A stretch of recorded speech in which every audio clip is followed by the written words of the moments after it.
Hey, what's going on, everybody? It's Wilhelm Scream, and welcome back to the channel for more Destiny 2 news and intel.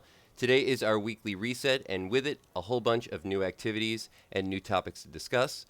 We're going to mainly focus on the Nightfall for this week, and at the end of the video, once we cover all the weekly reset information, we'll be doing a play-by-play of all the glitches and you can use in this week's Nightfall, which is the Lake of Shadow Strike. Once again, certainly an oldie but a goodie. If you enjoyed this video, please remember to like, comment, and subscribe to the YouTube channel, and turn on the bell to post notifications so you never miss out on any future Destiny 2 content like this. You can also follow me on Instagram. It'll be linked in the description box down below. And remember, any of those things will also enter you into any future giveaways on this channel.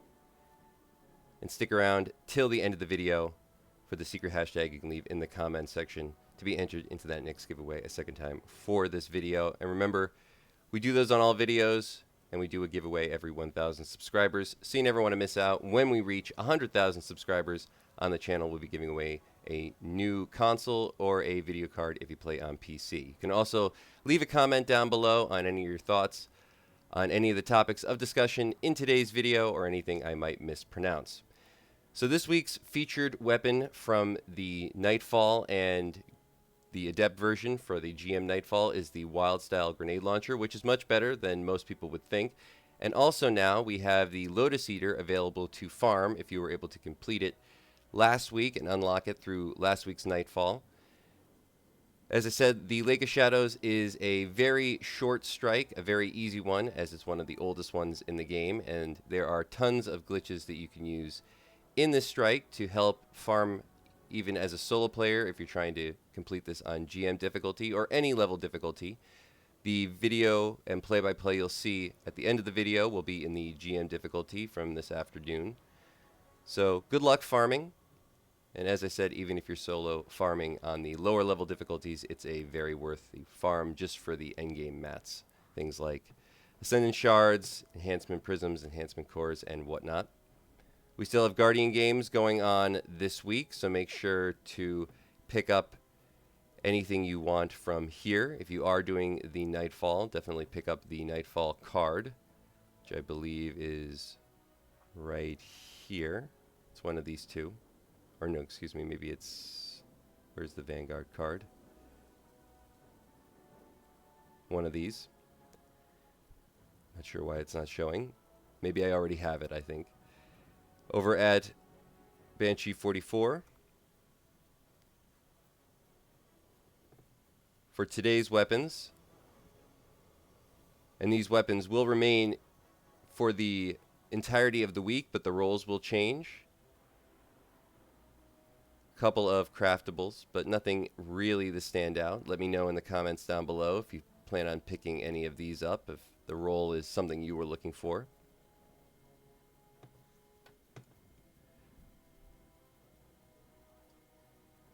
Over at the Eververse store this week, a couple of interesting items.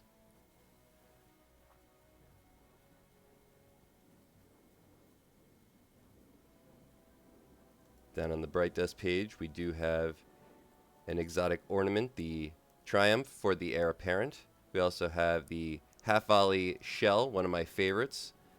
A fun little tennis ball.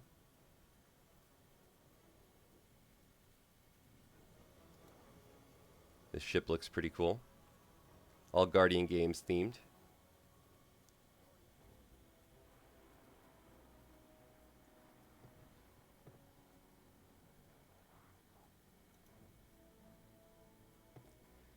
And for the featured dungeons and raids this week, we have the Prophecy as well as Ghost of the Deep.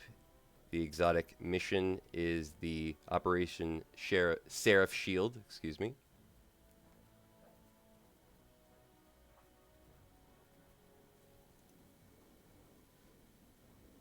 We also had the reset on the new dungeon, the Sundered Doctrine. And for the raids this week, we have the Deepstone Crypt,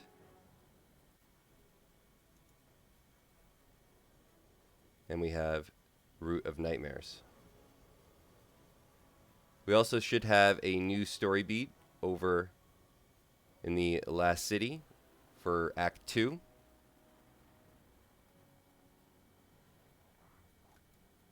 And a fairly interesting thing we now also have for Nightfall, or excuse me, for GM Nightfalls, we have the catch-up node.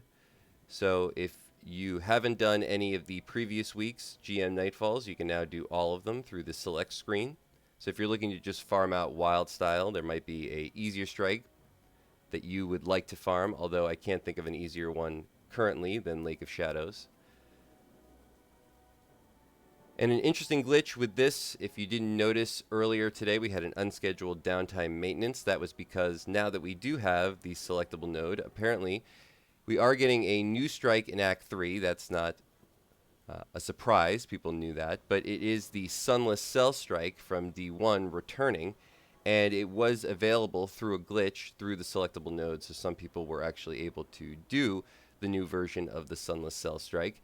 Very cool strike. One of my favorites from D1. Glad to see it returning. Interesting thing about that, though, from what I did see, was the final boss room isn't quite as dark as it used to be. If you didn't know, the big thing about that strike was that the final boss was in a completely dark room, and you couldn't see them really at all until they appeared in front of you. Now you can see them a little bit better, so I think the strike is actually going to be much easier.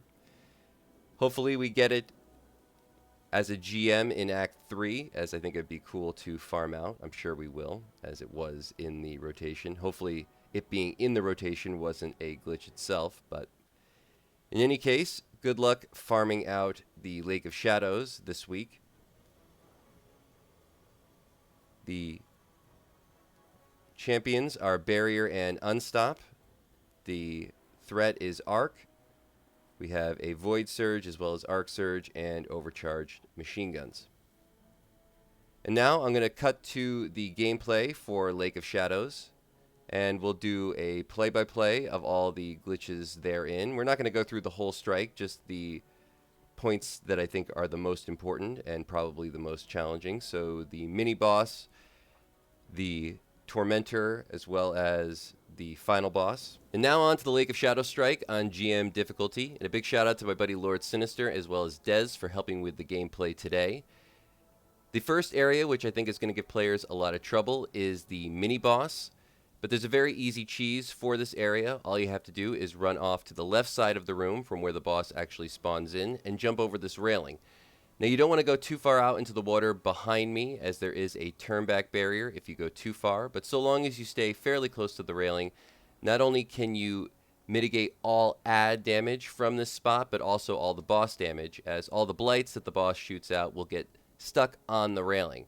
This is also a great spot to hold out in general, as you also have the cover from these two blocks when you do have to jump over the railing if you want to.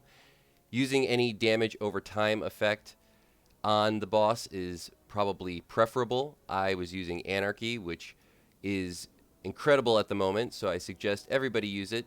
It's really good in this strike, not only for this boss, but also for the final boss, as well as for Tormentors, and I'll talk about that a little bit more once we get to the Tormentor. But as you can see, so long as you stay here, it's a fairly safe ground. You can even shoot the boss from directly below through the actual railing. Don't try anything with too much blast radius, as that will probably hit the railing. Even in this clip, you can see my rocket sidearm was getting stuck on the railing, but you can shoot through with primaries. The only spot where you'll actually have to jump up to will be when the boss is getting shielding, like it is in this moment in the clip. But as I said, you can stay behind those two blocks, or you can pop a super at that point just in order to take out those blights. And fortunately, even as a solo player, this is a great spot, and those blights are even damageable from behind the railing if you get a good shot on them. You might just want to move around. If you're in a group, maybe just let one player do that, because you don't want to get pushed into the turnback barrier. There is a countdown, though, so you won't die instantly. But as you can see, the blights get stuck on the railing being the best part of that particular cheese. Now on to the Tormentor, and this is another reason why I would suggest everybody should bring Anarchy, is because the Anarchy has an interesting interaction with Tormentors in that it prevents them from actually charging at you or jumping. They don't take that much damage from it, as you have to do crit damage, but they do keep them put, and they do still a little bit of damage over time. The trick to this area is also making sure that you have somebody, if you are in a group or if you're a solo player, that takes out the blights quickly before you do damage to the Tormentor.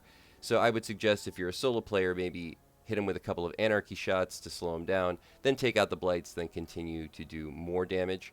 Using supers in this area is also really good. There are certain supers that can just one-shot the Tormentor, so also keep that in mind. And now on to the final boss, which is probably the easiest glitched boss in the current Nightfall rotation. And it's actually even easier now, as there is a node in order to queue when the boss spawns in. It used to just be that the boss would spawn in once you took out that initial wave of ads that is actually in the boss room once you enter. But you can now take them out and then make your way to this glitch spot, which is above the actual map. There's a couple of routes that will take you here, though this is probably the easiest in my opinion. Simply following the jump pattern that I showed and then heading over to this side of the top of the boss arena gives you a full vantage point of the boss as well as all the ads. And with the current meta as far as weapons go, if you can get a bunch of easy shots on the boss, Anarchy really does well here. You can nuke them fairly quick.